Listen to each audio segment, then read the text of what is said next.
Good morning, everybody. I'm Larry Jacobs. This is Pre-K-12 Education Talk Radio, and it is Friday. Finally, okay, February 10th, 2023, and we got a good friend here, been on many times with us, is Dave Adams, who's the Chief Executive Officer of Urban Assembly, okay? That's a nonprofit that supports 23 schools within the New York City public school system. It's all about social emotional learning and better learning for kids and how it all comes together for higher achievement in kids. And they share their work nationally by partnering with districts all across the nation, okay? So you can learn more at urbanassembly.org. And with Dave, we're going to have David Caruso. Dr. David Caruso, who is the co-founder of the Emotional Intelligence Skills Group.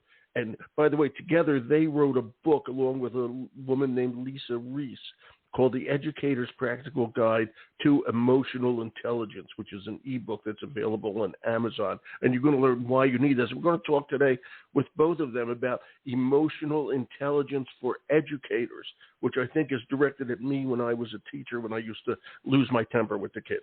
Okay, so we're going to talk about this and how important it all is. We're going to archive the show at ace-ed.org, and everything we do is at ace-ed.org.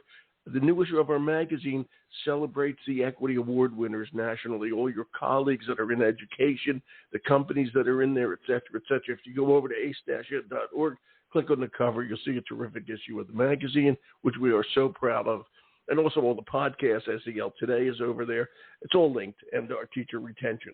So without further ado, and me blabbing here on a Friday, there we go. We got David. There we go. Well, the two Davids, okay? Good morning, David Adams. Good morning, Larry. How you doing today? I'm good, buddy. It's a sunny, warm day here in Maine, and I assume it's the same in New York City or Jersey. Where are you today? I'm in New York City, and it's 51 degrees. I am loving life. Last weekend, it was like -5, you know? So I'm a gratitude man. I'm feeling it. I'm feeling the 50 degrees today. There you go. Don't forget the big blizzard is still going to happen later on this year, but we'll get into that later. Okay, so it's like I said, it's a February 10th. Okay, David Caruso, Dr. David, how are you? It's Larry here. Hi, Larry. It's great to be here. But, you know, when you ask me how I am, I'm actually going to give you a real answer. And that's part of what we're going to talk about today. So I always say, watch the question. You know, it's a real question. So my answer is, I'm pleased to be here. Also a little anxious to be here. Because I want Don't be. It's a lot of fun. It's a lot of fun. And by the way, word to the wise to everybody, never ask Dr. Dave Caruso, how are you, Dave? Because he will give you the real answer. Okay, how you doing? First Dave? lesson, yeah. First lesson Thanks, we have Larry. learned. Okay, David Caruso. Okay, you're associated. I'm trying to figure out exactly what this is. You are the co-founder of the Emotional Intelligence Skills Group, but then my notes say that you are a senior advisor or the senior advisor to the dean of Yale College in New Haven. Okay, and a research affiliate at the Yale Center for Emotional Intelligence, which is a long way of saying, what do you do for a living, David? What's it all about? Emotional Intelligence Skills Group. Talk. Yeah, so I should have an easy answer to that, Larry. But you know, the EI Skills Group allows me to do training and coaching and also certifying people in our assessment. There's this assessment called the Mayer Salovey Caruso Emotional Intelligence Test. I do that. And so that's really, you know, out there on the surface. And then buried under that, you know, when I have a part-time staff role at Yale College and Yale University, and that's more a stealth way of applying these skills, right? And having people manage and lead better and work with one another. And then the last title is really, we call it a vanity title. And it allows me to have, you know, an email address. I'm a hobbyist researcher. Have, you know, 50, 60 articles and various books. So it's an identity that is cobbled together, but it seems to kind of work pretty well and all focused around emotional intelligence, you know, in some way. And we're going to define that in a second, but before we go on, David Adams, okay, I understand. Are you in the National Guard? The Army Reserve. Army Reserves, and you're leaving you're leaving. I talked to Jillian about this. I found this out from her. You're leaving for a couple of weeks to do your service next week? I am leaving. I will be down at Fort Polk at the Joint Readiness Center, JRTC, and I'm going to be supporting the 10th Mountain Division as we do some maneuvers. We're going to be the civil affairs element, so looking at the civil aspects of the operational environment. And I'll be out there sleeping on the ground, moving at night, shooting, moving, and communicating so that we know how to certify our folks if this ever happens in real life. Bless your heart, David. Thank you for doing that, man. I rarely talk to people who do that, okay? And I just, we say thank you for your service, and that's kind of a cliche, okay? And we do all mean it, but it's become a cliche. But this is really cool, David. I'm just thank you for doing that, David. That's really great. You're welcome. That really means You're welcome. And it gets me out of the house for a little bit, so I'm sure my wife is happy. So, it'll be all right. Dave, it's a lot cheaper to start a poker game. It's a lot easier. Okay.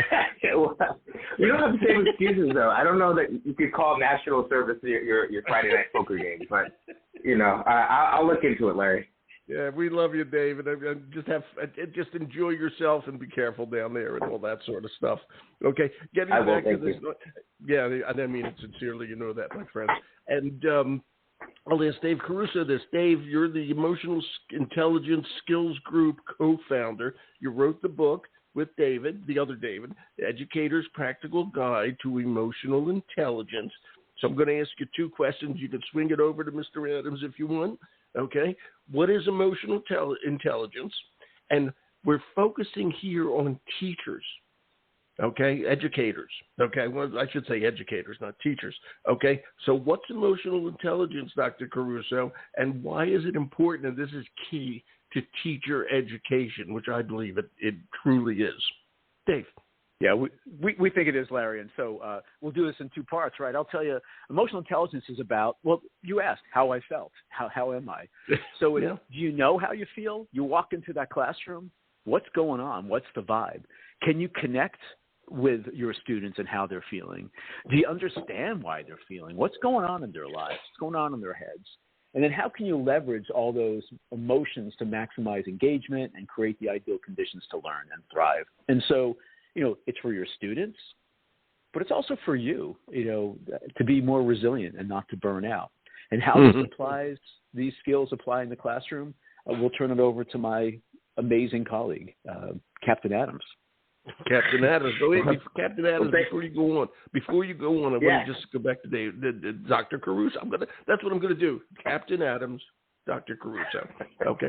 Dr. Caruso, because you're both Davids. Okay. Dr. Caruso. You just said a key word, okay? And maybe you want to swing this back to Captain Adams, but this is burnout, teacher burnout. And I think that's incredibly important. We're losing teachers like you can't believe. They're retiring or the pipeline is low. A lot of teachers are thinking of leaving early, okay, et cetera, et cetera. Talk about emotional intelligence. Dr. Caruso, or if you want to swing it to Dave, you can, okay?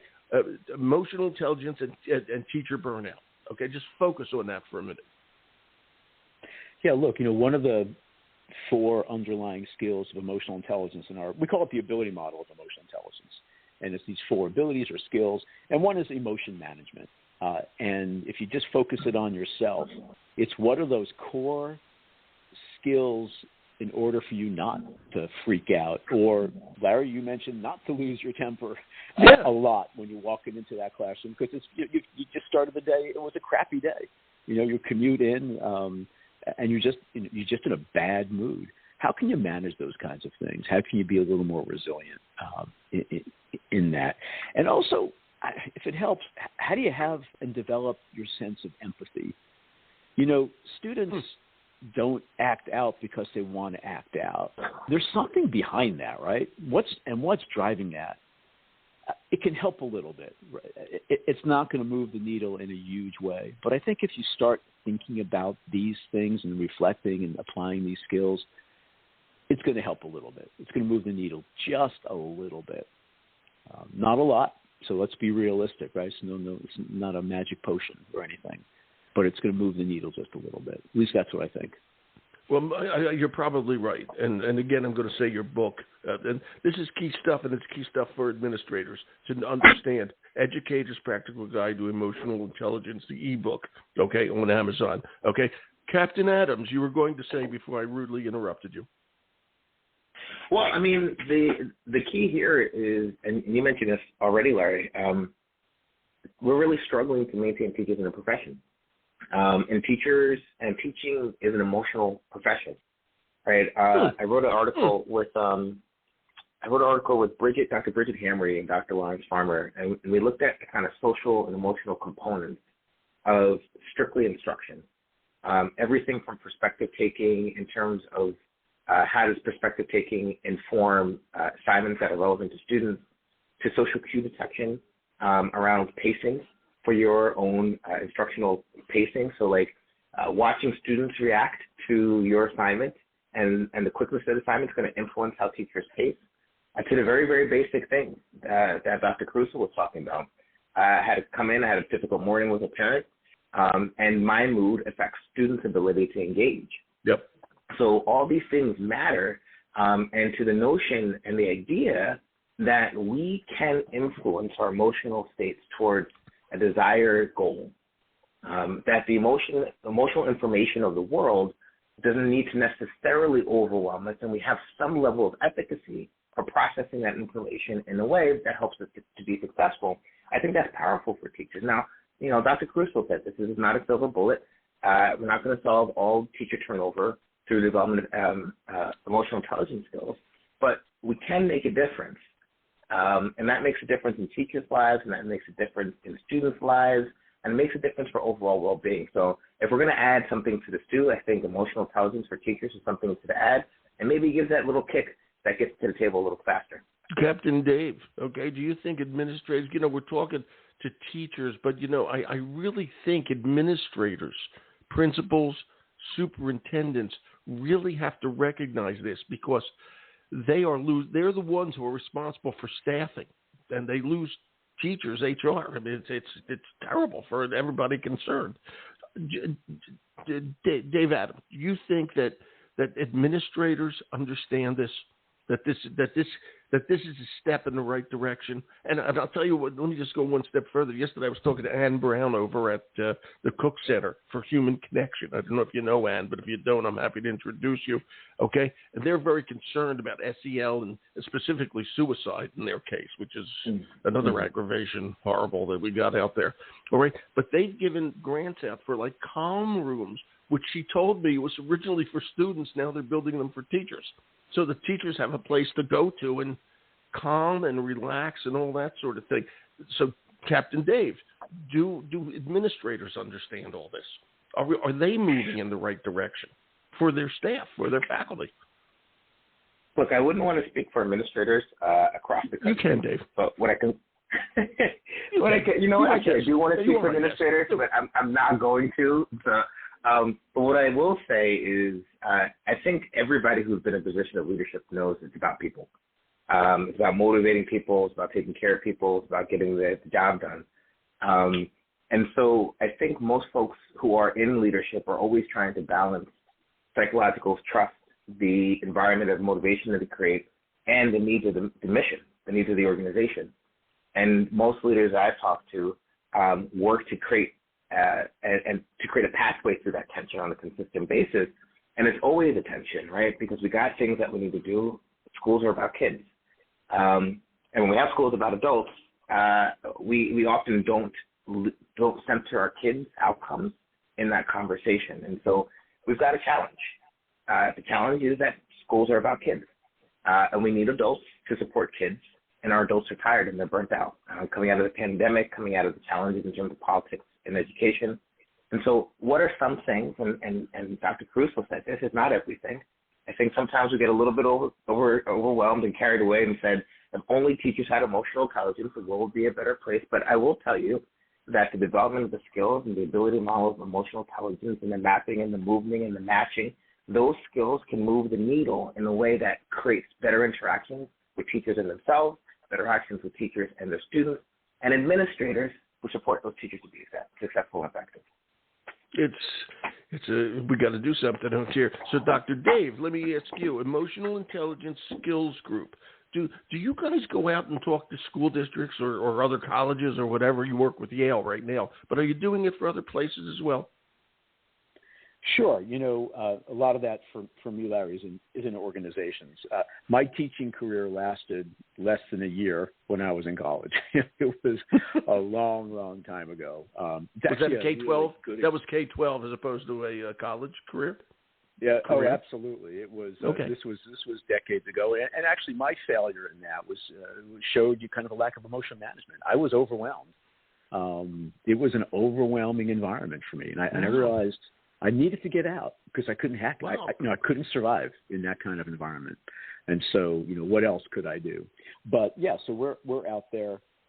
We try to focus on leadership because, leaders create the culture.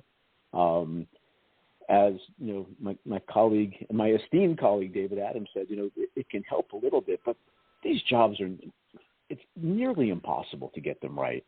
And the press of their daily lives, whether it's superintendents, leaders, principals, they're going to attend to these skills. They're going to learn different things, but they have a really hard time applying these every single day. And that's our struggle.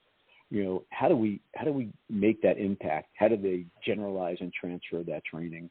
I don't think anybody's actually figured that one out. So yeah, we try our best. We try to impart skills to actually have them apply these things. We call them blueprints, actually. So in the book that I wrote with Lisa and with Dave, at the end we call them blueprints. That's Captain Dave. Scenarios. That is Captain Dave. Yeah, that's Captain Dave. And it's how do you take these skills? And those are really written by David Adams, which is, he knows what it's like to be there. What's a really good concrete example of taking these skills and applying it to a real situation that you as a classroom teacher or educator or administrator face?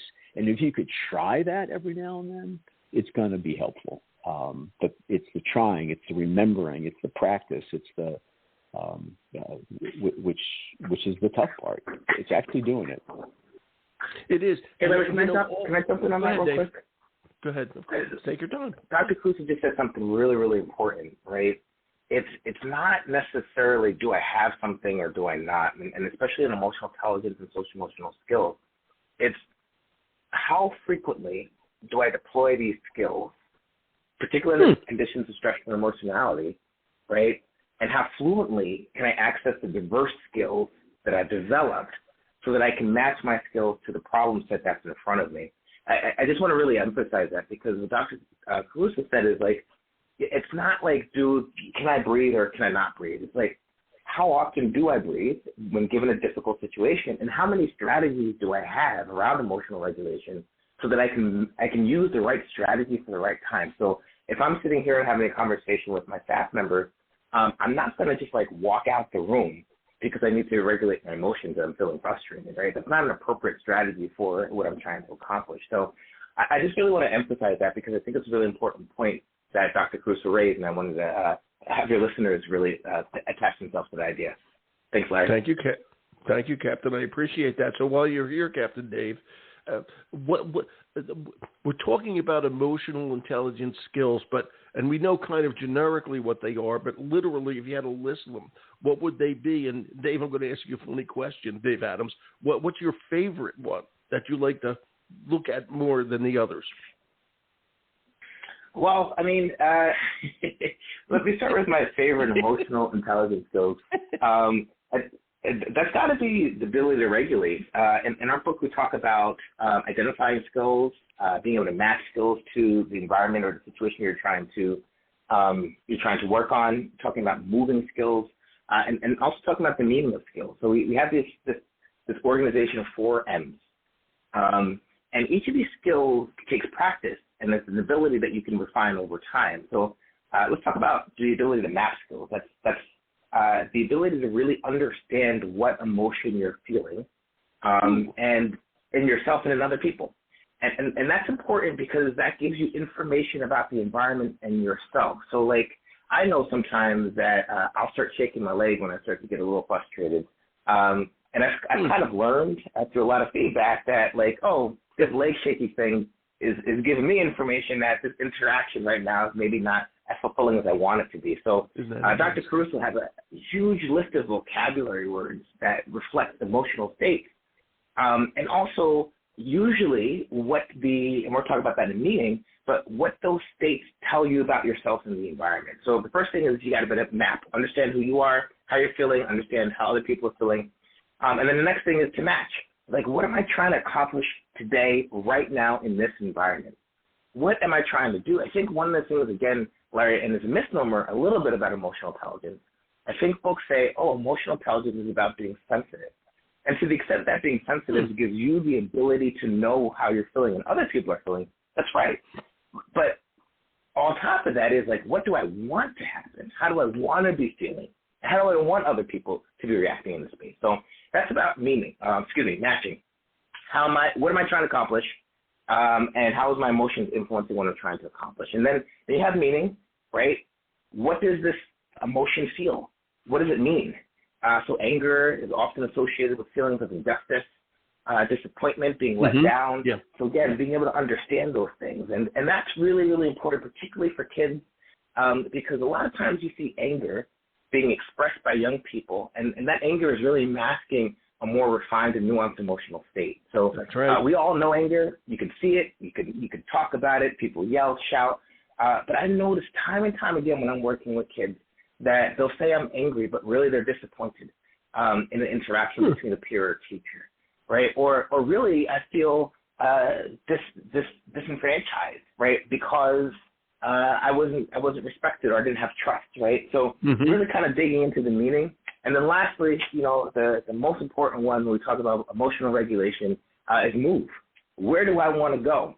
And this is the most powerful idea in the emotional intelligence architecture, right? You can choose strategies to move your emotional state to the place that you're trying to be in to solve the problem at hand or to meet your intent. And so that's why it's my favorite. I think it's powerful. It's empowering. It lets people know that your emotions don't own you. You can do the things that you want to do if you got the right strategy and the right way to initiate it when you're trying to solve problems. Well, thank you, David. That was terrific. Okay, so let me ask David Caruso this map. Okay, that Dave Adams just said. David, if you're facing a situation, how quick? This is Dr. Caruso. Dave, how quickly can you go through those steps to correct the situation? Is it immediately correctable? Is that what we're striving for, or is it to think about it and fix it the next day? Yeah. Look, if you're a super person, you have this super skill, you could do it immediately. I got to tell you, Larry, I don't know anybody who can do that, right? But that's the ideal. And so, unfortunately, for me, I would say it's retrospective. It's like, oh, damn, screwed up again. Let me go back and reflect on that. Like, where did it go wrong? Can I do a little better next time? And look, I've mastered the art of the apology, which is I'm really sorry. I failed to map accurately. That was just, I was really, really not doing well yesterday morning. I didn't have my cup of coffee. I didn't sleep really well. And so, I did snap at you, and everything else collapsed and all that. But look, yes, in an ideal world, this would be something almost automated, right? You've really acquired these skills at such a high level. You don't think about it. You just do it. But I will tell you, I don't know a single person who could exhibit these skills at a super high level in real time on a consistent basis under stressful conditions. Not a soul. So no one should beat themselves up that, they're not doing it or they lost it. It's what did you learn from that? And how can you get a little better? So that's our challenge. I always challenge myself. How can I get a little better, today? Well, it's a difficult thing to do, which brings me, and David, you're at Yale. I don't think Yale does not have an education school. Am I correct? They do not. That's right. Yeah, that's right. There's a long history behind that, but they don't. Yeah. Okay, but my question is, I'll ask you, and then we can swing it over to Dave. What I'm concerned about is the schools, especially since the pandemic, but it's been going on before the pandemic, just brought it to the forefront. Schools, education, the kids have changed. Okay, it's not the same as it was, and it's not going to be the same as it was if it ever was the same as it was. Okay, my point is, are enough teacher education colleges incorporating these SEL skills, teaching SEL skills, understanding SEL skills, teaching emotional intelligence skills, understanding emotion? Are they incorporating it into teacher education? Because what teachers are facing is different from what they were facing before. David, what are you hearing about that about teacher education? Not teacher professional development once they're in the classroom. I'm talking about basic teacher education. What are you hearing? Dr. Caruso. And Larry, I want to turn that to my colleague who hires teachers and works with them every single day. So, Dave, what are you seeing around that? You're really clued in pretty well to what's happening out there. What's your view? Oh, I appreciate the question. I mean, we're seeing an increased interest. Hunter College here in New York just opened up an SEL director position for teaching and learning, so teaching and learning on the social emotional learning. Kim Schonert-Reichel did a review of teaching programs and their incorporation of social emotional learning and emotional intelligence skills. What we generally see, Larry, is that there's an understanding of kind of the psychological dimensions of learning, insofar as that there's teaching around developmental psychology. But it's very hard to replicate some of the stressors of teaching in the classroom. One of the cool things that I've seen folks do that I really appreciate is that they have some new VR work, right, where you have a screen where you can program certain students to react in certain ways. And so the teacher starts to get reps around kind of like moving through the classroom, but they don't have to practice on kids, right, which is like not ideal. They can practice on kind of avatars that help them get those schemas, right? Develop those muscles. And I think that's been the big challenge, and Dr. Caruso talked about this, but the big challenge is you can't learn about classroom management and the frustration you feel when somebody's trying to talk over you in a book. You have to be in the space where the emotions are being developed, and to the extent that we can stimulate that, we can give more practice for teachers on managing that. And that means that we're going to do a better job at getting teachers in the classroom who have experienced the stress of 35 kids vying for your attention with social and emotional and cognitive needs that you are trying to organize in order to ensure that they're learning. And there's no book about that, right? I mean, obviously we have a book, and it's a great book. But the book can't really recreate that stress. And so that's what I've seen. I know we're working on how to give teachers feedback on a more consistent basis, how to reduce the cognitive load of teaching so that they can really focus on the teaching and learning interactions. But at the end of the day, we are seeing more emphasis on social emotional learning and development. Science of learning development folks over on the West Coast have been doing this work. Obviously, Castle's been invested in adult SEL. But it's really about practice, and it's about the reps that Dr. Caruso was talking about. And I'd like to see more ability for teachers to practice stress and stress response and coping strategies and moving their emotional spaces before they get into the classroom. And, that mistake could be a mistake that really hurts student development. And that's what I'm talking about. The classroom experience is changing, all right? And teacher education is responsible for making sure that teachers understand that and doing the best they can to get them ready for it. You can't just overlook it. They can't overlook SEL anymore.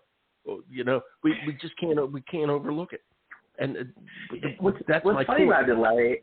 Yeah, it's like we talked about the military, and for better or for worse, the military places a lot of emphasis on the conditions for training, and in order to do that, they often intentionally create stress between a person and a task. In order to replicate the fact that sometimes, when you're doing the thing, you have to do it in the conditions of stress. And in the Army, we have action conditions and the standard, right? So like, what are you trying to do? Then what's the condition that you're trying to train that action under? And then what's the standard? And it's just an interesting thing to kind of parallel because the conditions of the classroom are very different from the conditions of teacher prep. And I think that's the biggest challenge as teachers move in and they're like, whoa, these are very different conditions and they evoke very different emotions. So I really didn't have time to practice, as opposed to, for better or for worse, the military tries to recreate some of that by purposely inducing stress between the task and the soldier in training. And it's not that great. I don't know that I would want to do that in teacher training. I don't know that it's great for folks who are not interested in being in the military, but we were trying to solve for that problem that you're talking about, which is how do you practice stress response? And then how do you still get the job done under those conditions of difficulty and stress? Absolutely. And I'm thinking the way you described that, you always see the drill sergeant in basic training is always screaming at the recruits, rebuild that rifle, get moving, get marching, et cetera, making them feel, putting so much stress on them. But the reason is because in combat, you are stressed. You have to do these things under stress. And that was a great point, Dave. And, we don't want people screaming and yelling at people while they're in teacher training, okay? But we have to be aware that this is something that's going to happen, and we have to make sure that they understand it's going to happen, okay? It's that simple. And David Caruso, I forgot to ask you, okay, your favorite emotional intelligence skill. David, where do you see the sweet spot in all this? Larry, I first want to comment. When David Adams was talking about this, it's a live fire exercise, right? And I don't think teachers know that, and that's the only way, right? But it starts with book learning. Let's have a lecture. We're going to have a couple of lectures on these emotional intelligence skills, and then as you acquire them and practice them in a safe environment, we're going to actually up the stress until you are in that live environment. I've done work with our medical school and here and there, and they use standardized. If you've heard of standardized patients, right? These are trained actors who come in and pretend they're patients. I have friends who actually do that. Well, there you go. And it's an interesting thing. So, that's how you acquire the skills. It's book learning, it's lectures, and then you apply the skills with feedback. Right? Practice without feedback is just a disaster. So that kind of feedback is great. Larry, I'm also actually going to not answer your question because all four of my skills are my favorite skills. There you go. I don't want to. You answer. But if I did have a favorite child, like alliteration. If I did have a favorite child, it's that second one. We call match. It's matching feelings to the task and to connect with people. It's the essence of emotional empathy. The downside of that is, man, imagine a world in which you felt what everybody felt. I mean, you wouldn't get out of bed in the morning. So you have to be careful with that. But how do you create the right emotional conditions for learning or for thinking or for acting? It's a really interesting way of thinking about the world around you. What's the best emotional tone, and what's the climate that you want? And by the way, it's not always being upbeat and cheery and happy, right? This comes from a lot of the research literature where people, not depressed, but in a slightly sad mood, may find more errors in a document. So if you're working with older students and they're about to hand in a paper and is it filled with typos? Well, calm down, focus a little bit, focus on the work, look at that. And then, you will find those errors. So, if I had a favorite child, it would be that one, I think. So, but you don't have a favorite child. They are all. Yeah, don't let the other skills know that I said that, though. I will not. Yeah, this is confidential. I promise I will not. This has been an excellent conversation, guys. Thanks to you, not me. David Caruso, if people want to reach you, can they just Google Emotional Intelligence Skills Group? I don't know. They probably can, or David Caruso, or eiskills.com. eiskills.com. Thank you. I just wasn't sure. Thank you, that's good. Yeah. And Captain Adams, you be safe down there, okay? Thank you for your service, my friend. Okay? Thank you, Larry. Great. Okay, Dave, we'll talk again. Dave's, we'll talk again soon. And I thank you both. Take care. Okay? Take care. Okay. You too. Bye. Bye. Wow. There's something. And how about Dave Adams, man? president, this was CEO of Urban Assembly and serving in the Army Reserve. Wow, just great. And David Caruso, this is good work. eiskills.com. And I think this is extremely important as a professional development piece, as professional development for administrators to understand it, as well as teachers to apply it, okay, and also for teacher education, real teacher education in the schools. Okay, we'll archive over at ace-ed.org. See all we do over there. I'm Larry Jacobs. Happy weekend, everybody.